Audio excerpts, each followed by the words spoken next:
Hey guys, welcome to Spark Conversations. This is being recorded on October 30th. So you're probably watching this and it's already into November and you've had a beautiful week of sunshine and it feels like winter's never going to arrive, right, Mike?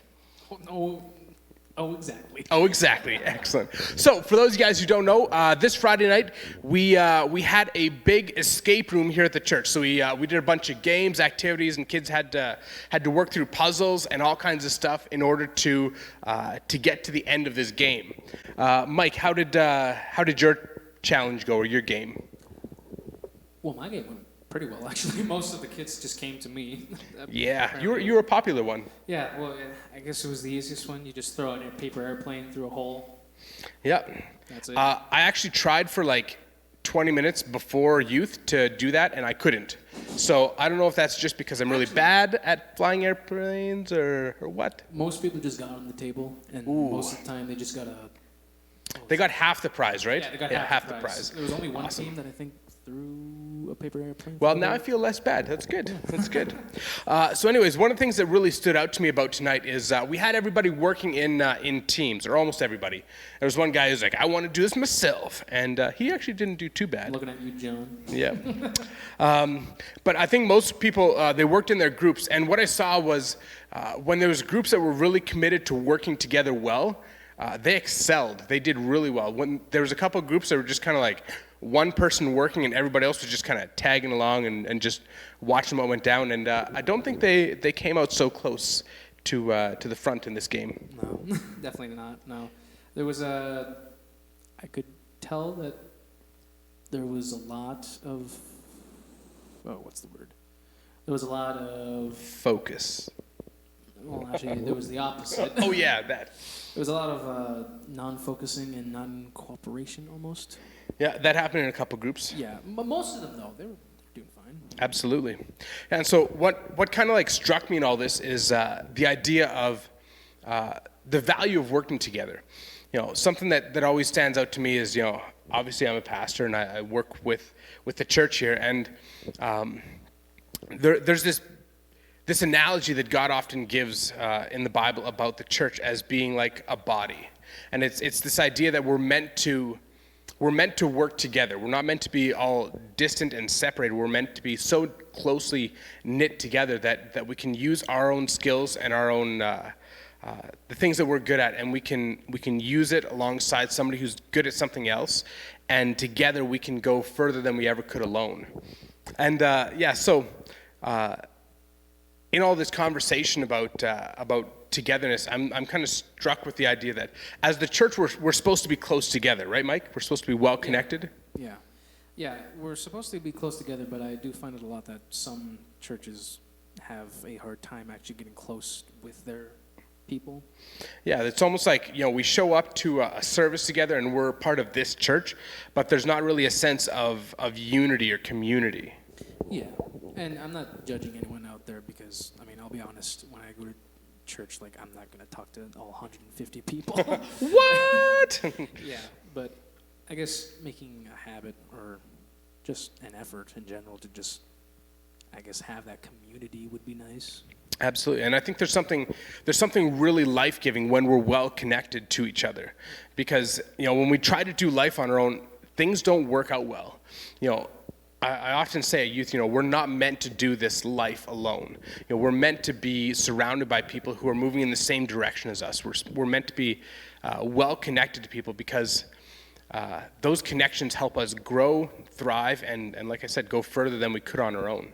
Having a community could be very crucial to actually being comfortable with telling people things that you may not want to tell any other person. Absolutely. Yeah.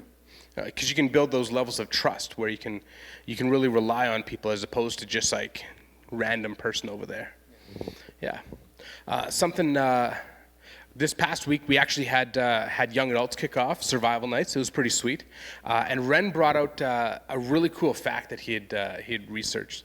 But apparently, young adults and young people that attend church and are committed to their group, they actually have, I think they're 33% happier than people that are disconnected or aren't in church, which is kind of a weird concept. But there's this beauty that actually plays out in our lives that can come out as joy and excitement and happiness in life when we're well connected in a good church body. Yeah.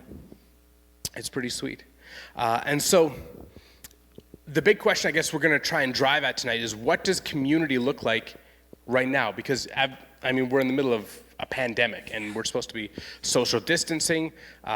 There's all kinds of rules that are coming in that are just like trying to, it almost feels like people are being forced apart. And people are not responding well to it. Like, suicide rates are through the roof. Depression is just rising like crazy. Anxiety is through the roof. Like, everything is just off the charts with poor mental health. And I think it's got a lot to do with this disconnect. Yeah. Human interaction is very important for us. Oh, exactly. It's not a cheap thing. Yeah. So let's look at the question. What does it look like to have good community or good church at this time? Just like quick theological or just like understanding piece.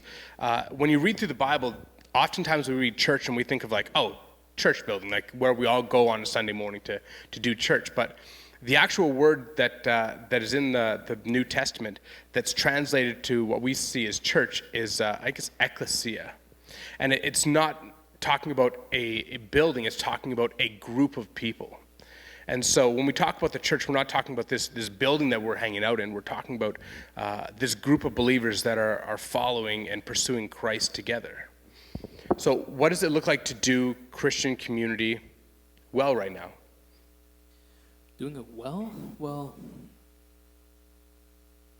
even if eventually we get to the point where churches are closed down, can't go out, I think at least trying to do it well looks like staying in contact with the people or the pastors and just, I guess, asking them for guidance in some way. And just, well, it even doesn't have to be anything, I guess, church related. It could just be a simple casual talk with them to bond with them more. Absolutely. Yeah. I think just like sometimes we think the church can only get together and talk about just church things. Yeah. But I think there's a beauty that comes together when we just spend time and we enjoy each other's company and we can just do life together. And I mean, there's the side of it that, when we're truly following Christ, we're going to be living in love. And so that love is just going to flow out in those times anyways. It's not like God's not a part of those things. It's just, I think there's a deep beauty to just connection. But even as we're looking at or talking about the spiritual side, something that's really cool is, something I use all the time is the YouVersion Bible app. My wife uses it. There's a bunch of young adults I know that use it. I don't know if you use it. Do you use the Bible app? No, never heard of it. Well, you should, Mike. Yeah. There's a lot of really cool things in there. Like you can do a devotional set with a whole bunch of other people. So you don't have to sit down in the same room to do the devotional, but you read it when you have time, and then you can throw comments in the section below, and you guys can talk about what you're learning, what you're going through, what you're growing in, and there's a deep sense of unity where you're growing in your faith, but you're not necessarily sitting in the same room. Yeah, no, that's nice actually. Even again, yeah, like I said, even if you're not sitting in the same room, it's still nice to have that connection and that talk. Absolutely. Yeah, I think we're living in a very digital age. It's not like technology is going away anytime soon, unless it's like a crazy big EMP that just wipes it all out. Yeah. But I don't expect that to happen anytime soon. No. But we've got so much connection possibility at our fingertips, and sometimes it feels like fake connection. I think it doesn't quite compare to you and me sitting down having this conversation, but it does play a good substitute when we can't do the other. Yeah.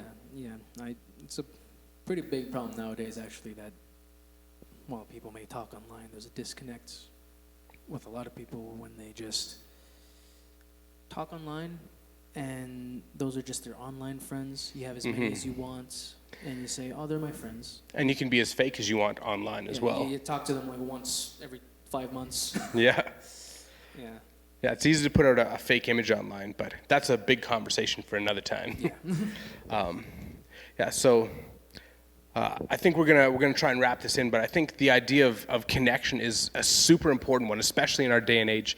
And something that I'm always struck with is we can know that something is good for us, something is important, but until we take the steps to actually move towards it, it's just an idea, it's just a concept. Yeah. And so I think I want to encourage everybody who's watching this is don't just consume content and think that everything is good. We want to encourage you guys, get engaged, whether that's commenting in the section below and throwing your thoughts and ideas out, or coming out on a Friday night, or come out on Sunday morning. We have an awesome church here. Lots of people that are just super loving, and we would love to see you here and engage in the amazing community that we have.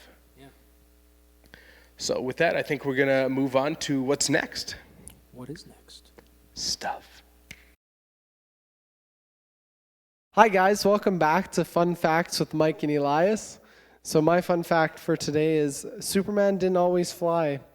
Originally, the comic book Superman could leap tall buildings in a single bound, but always came right back down to Earth.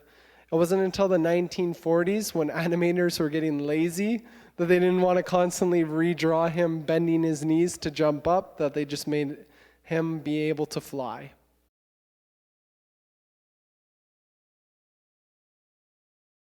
All right, this is challenge time. Woo! We are doing this challenge, calling it supportive stacking because teamwork and everything.